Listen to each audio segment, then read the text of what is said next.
What's new this month at Rogers Railroad Junction?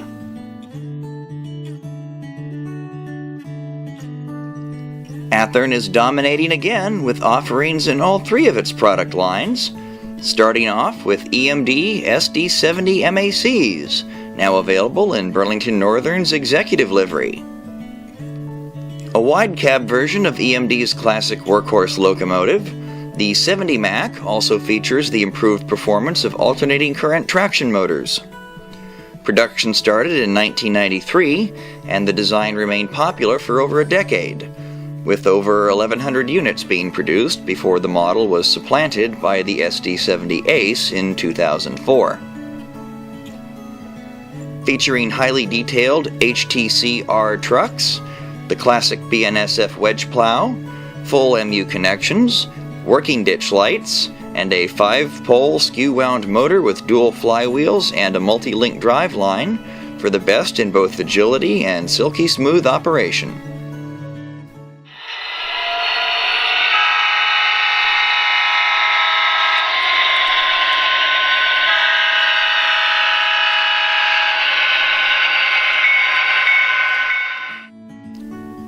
Additionally, a Soundtrax-based Tsunami decoder is available on some units, featuring full digital sound effects, dual mode controls for trouble-free operation in both digital and analog modes, and back EMF control for smooth running at slow speeds. Also from Genesis, we have 13,000-gallon acid tank cars. A common sight around large industrial facilities, the caustic chemicals carried by these cars are used in the production of everything from fuel additives to electronics, to plastics, to fertilizers, and pesticides. Featuring mesh catwalks, metal wheels, cut levers, air hoses, full plumbing, and authentic warning placards, available in colors ranging from black to white to black and white. Or, if you're the type who prefers their drink supersized, 33,000-gallon LPG tanks are also available. In service for over 3 decades at this point, such cars have seen a dramatic increase in numbers over the past few years as domestic production of natural gas has boomed, sometimes quite literally. Emblematic of modern energy markets, multi-car sets of these tanks can often be found on high-priority manifest trains across the continental U.S. Featuring see-through catwalks and crossover platforms, animated roller-bearing axle caps, full brake plumbing and detail, RP25 metal wheels, and optimized weighting. Available in multiple road numbers and a dazzling array of colors ranging from black to white. Somewhat monochromatic this month, aren't we? Moving downward through the Athearn family tree, we come to the ready-to-roll line and American Car Foundry cement hoppers. A chopped-down version of ACF's iconic center flow design, these semi-cylindrical shorties can carry up to 2,790 cubic feet of cement or any other high-weight bulk commodity deemed sensitive to weather. Fully assembled and ready to run, features include round or trough-style hatches, depending on prototype, multiple road numbers, full underside and end platform detail, McHenry couplers, metal wheels, and photo-etched metal roof walks. In-stock models include liveries varying from light gray to lighter gray. Holy cow, I think we may be in a rut here. Can we get some actual color over here, please? That's better. Brightening things up, we have SD39 and SD40 diesels, also from the ready-to-roll line. First delivered in 1966, the SD40, with its 3,000 horsepower, has long since become one of the most successful locomotive designs in history, boasting over 1,200 examples built and an entire family of similar designs spawned. And one of those spin-offs was the SD39, which in response to customer demands for a lower horsepower, more fuel-efficient locomotive, featured a smaller V12 engine block against the SD40's larger V16. The result was a rather anemic power output of only 2,300 horses, but a substantial jump in economy.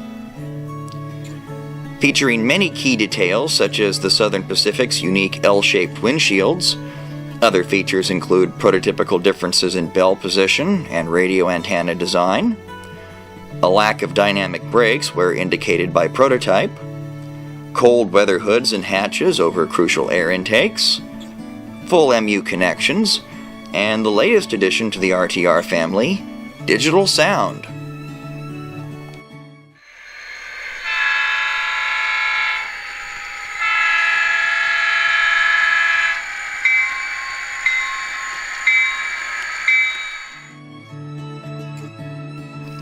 And then there's Athern's Roundhouse line, who has tri-dome tank cars. Typically found in petrochemical service throughout the first half of the 20th century, these multi-compartment cars were commonly used in the delivery of small, individual shipments of oil. In this way, such cars formed a vital supply chain between refineries and the thousands of small-town distributorships scattered across America at that time. Featuring an injection-molded body, machined metal wheels, optimized weighting, and knuckle couplers. And to close things out this month, we have two offerings from the Intermountain Railway Company, starting with ES44AC GEVO diesels. Introduced in 2003, the General Electric Evolution Series, GEVO, was GE's attempt to comply with federally mandated Tier 2 emission standards. The 4,400 horsepower design succeeded admirably in this respect, and the series currently stands at over 6,700 units produced, with the 5,000th receiving a special commemorative paint scheme replicated here in authentic detail. Built with full sound and digital control, other details include working ditch lights, freestanding grab irons, prototypical placement of rooftop appliances, and full end detail.